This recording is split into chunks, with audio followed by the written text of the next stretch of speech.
The Zanu-PF administration has deployed soldiers to evict illegal farm settlers, reinforcing police efforts to control the rise of unlawful occupation on A1 and A2 farms. Sanapita mashuka mdanyo panapa tiona kuti the ruling party aiwa ino yachideploya vakomana kuti aiwa vanokontrola vanhu kuma farmlands uko not subscribe or like or turn on the bell icon.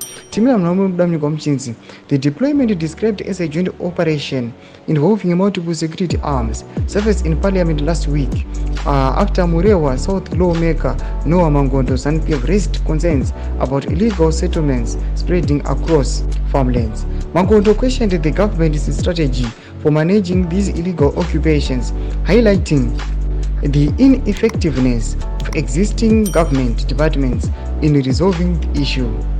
In response, Agriculture Minister Anxious Masuka argued affected farmers to report illegal settlers directly to law enforcement agencies. Masuka added that the army had joined forces with the police, air force, and the President's office and the prisons to assist the evictions and ensure the safety of land officers who are often threatened during inspection. We have 4 groups working in the Lands Agriculture, Fisheries, Water and Rural Development Ministry.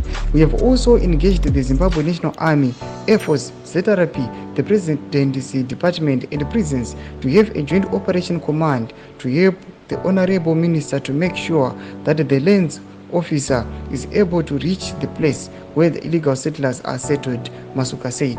Do mashkwatona kuti aiwa tonto vakomana ma citizens anouya achiatakiwa aiwa tiona kuti vakomana vamencheniwa au mapurisa masoja vakomana president's office vanochiataka ma citizens. Munje mafunguro enyu muri kudiwa pamusoro pechitiko ichi. Ndako me section medu so subscribe or like, turn on the bell icon.